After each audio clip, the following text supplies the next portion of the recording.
What if the deepest longing in your soul isn't really about finding someone else? Carl Jung spent decades studying human psychology and made a shocking discovery. The universal desire to love and be loved isn't about connection. It's about completing yourself. And the path to true love is the most dangerous psychological journey you'll ever take. Today we're exploring Jung's radical understanding of love through the lens of his most profound cases. Because what Jung discovered about empaths, shadow projection, and the persona will completely change how you think about relationships. This isn't the love story you've been told. This is the truth about why most relationships fail and what it takes to build something real. Jung believed that when you say you want to love and be loved, what you're really saying is that you want to become whole. The desire for romantic love is actually the psyche's attempt at individuation. You're not looking for your other half. You're looking for the rejected parts of yourself reflected in another person. This realization terrified Jung's patients because it meant that every relationship they entered was actually a confrontation with their own shadow. The person you fall in love with is always showing you something about yourself that you refuse to see. That attraction you feel? It's your unconscious mind recognizing its own denied qualities in someone else's face. Jung discovered that most people approach love wearing elaborate masks. He called these masks the persona. It's the version of yourself you've carefully constructed to be acceptable, likable, and worthy of love. You learn early in life what gets you approval and what gets you rejected. So you hide parts of yourself and amplify others. The persona isn't evil. It's necessary for social functioning.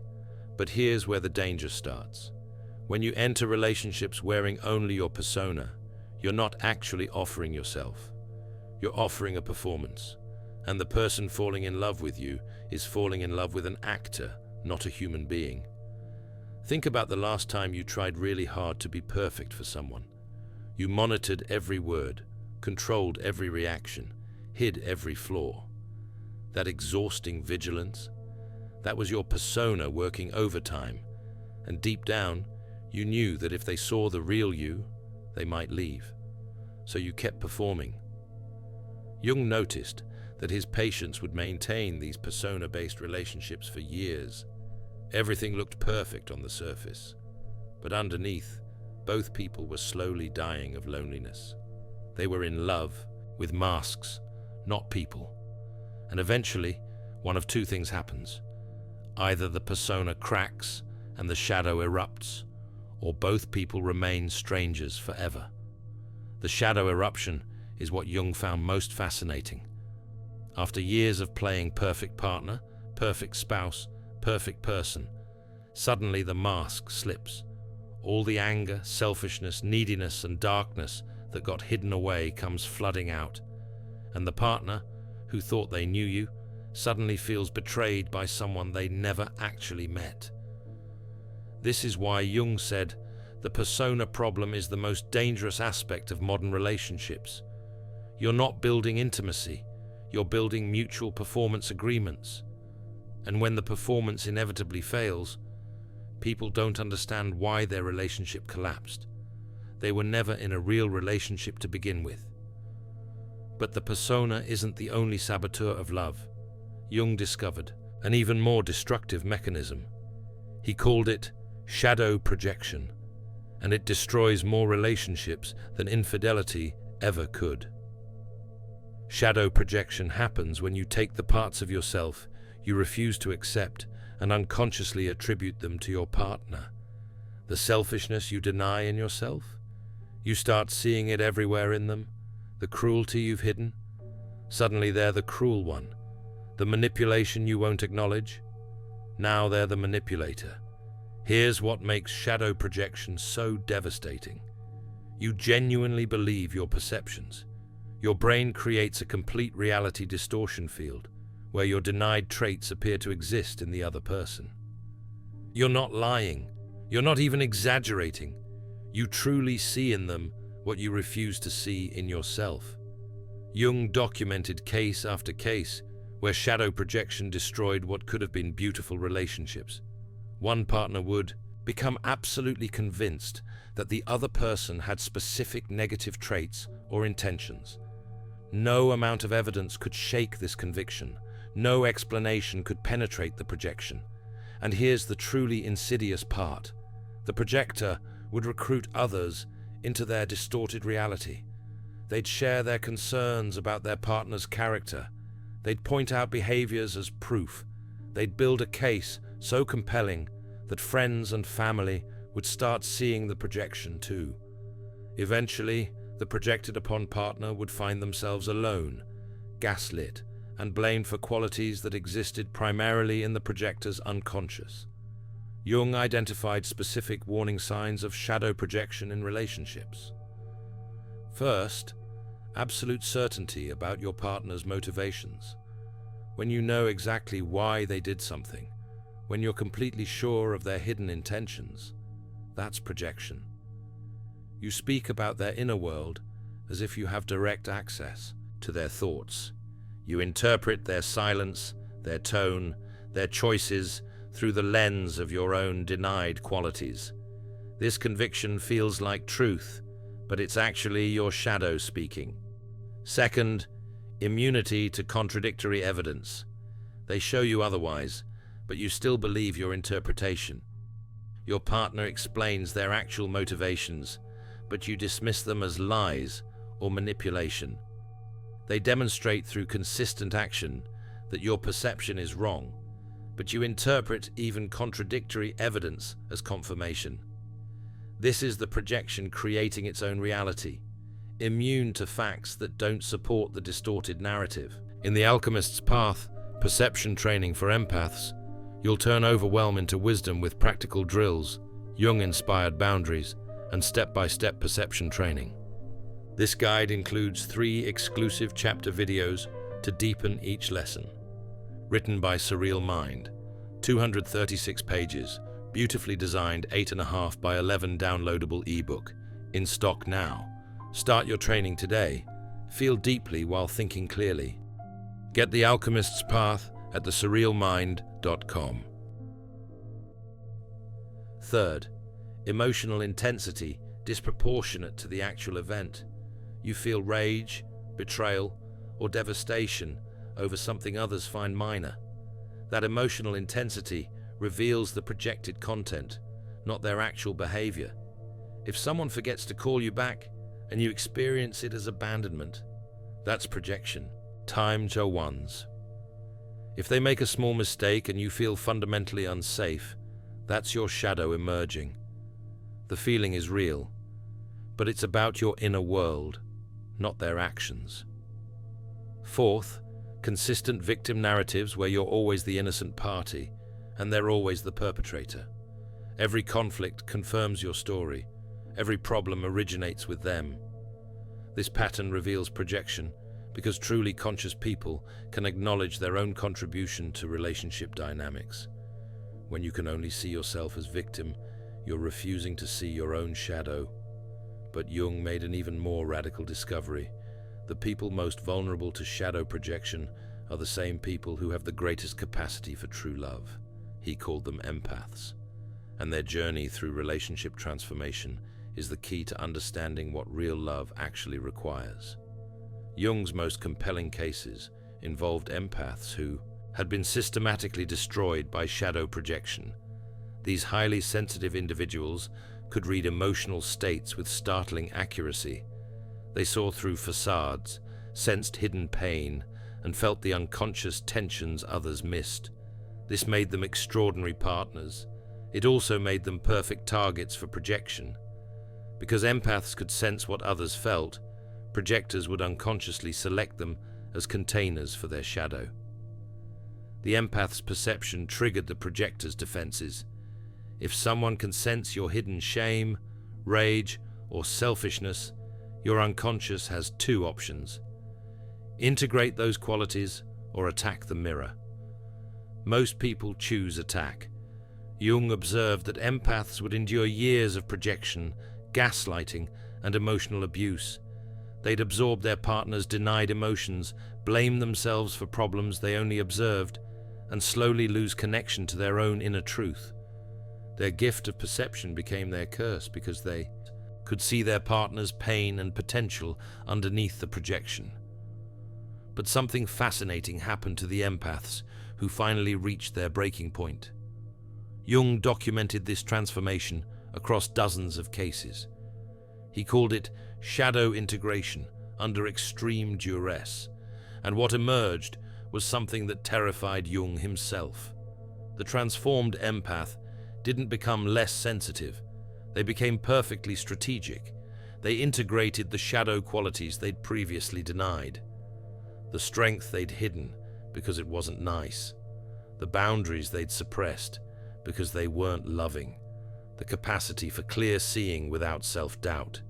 These integrated empaths became what Jung called selectively empathetic. They could still feel everything. They could still sense the hidden layers of human psychology. But now they chose consciously where that empathy flowed. They became gentle with those who earned it, and implacable with those who threatened it.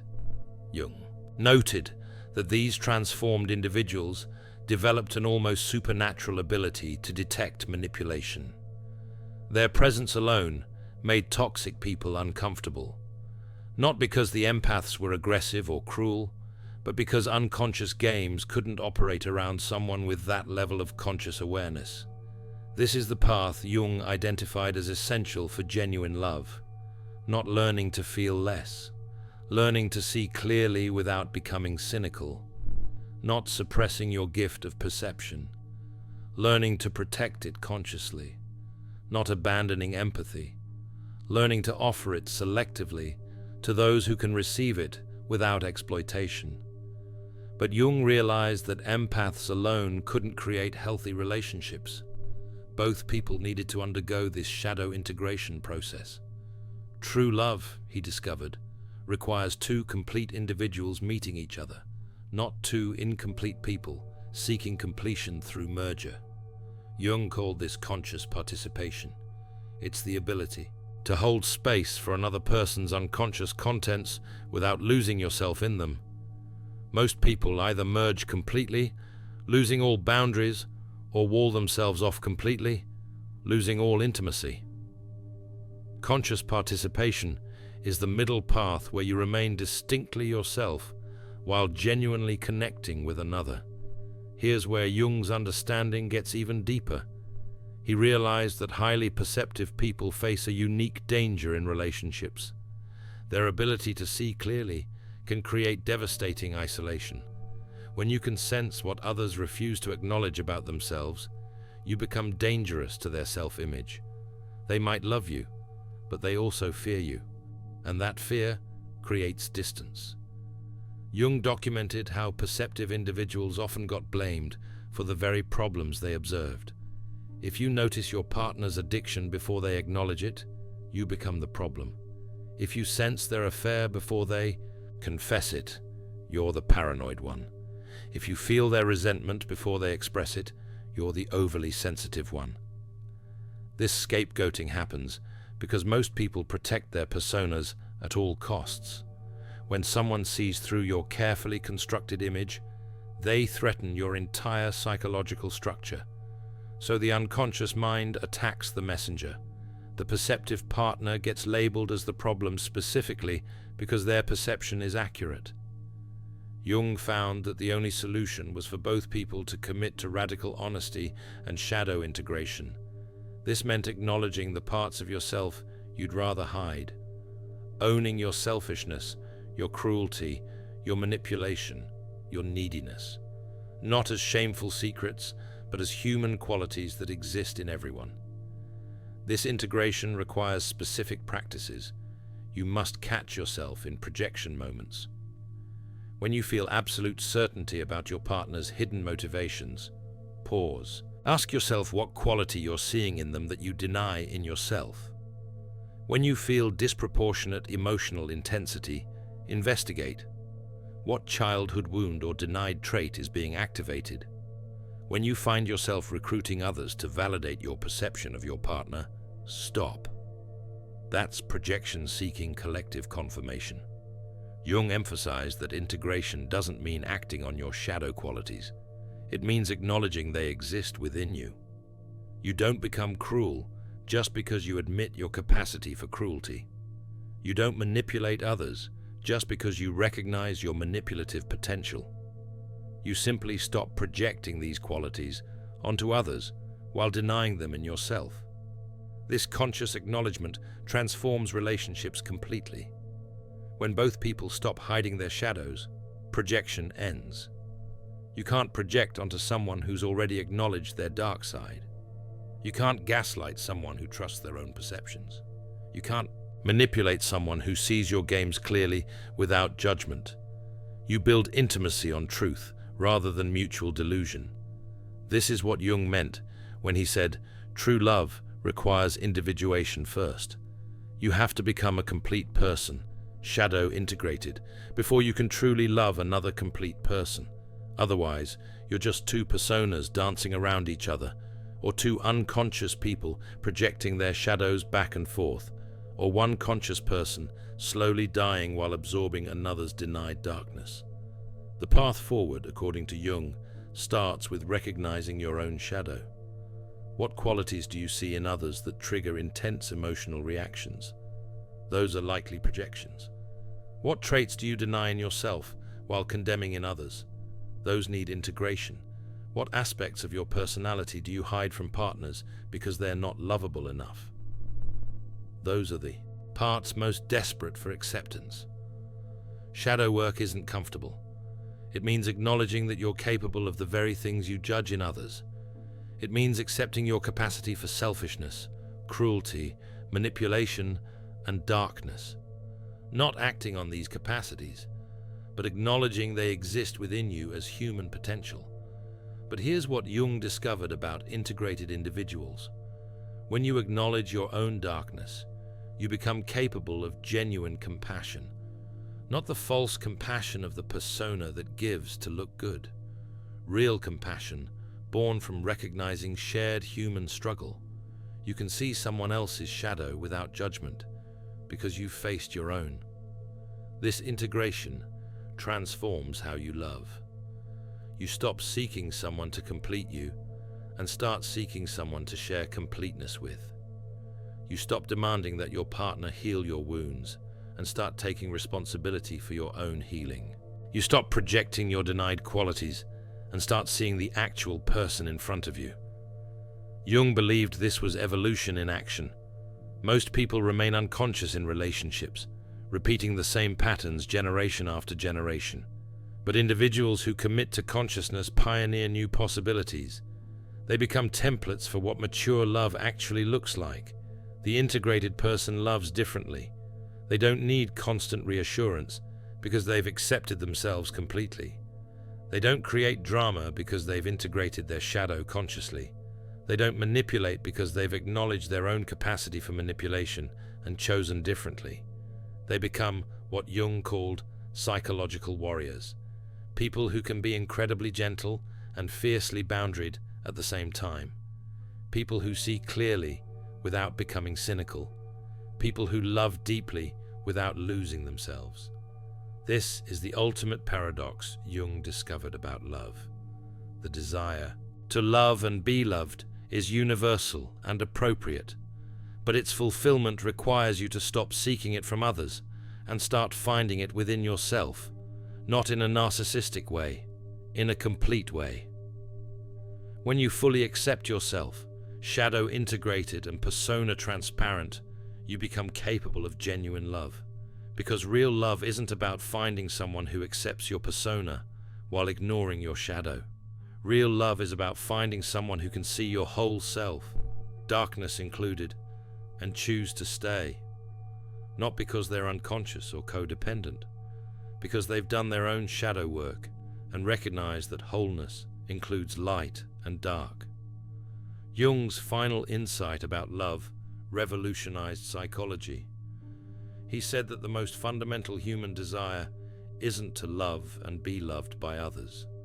The most fundamental desire is to achieve psychological wholeness.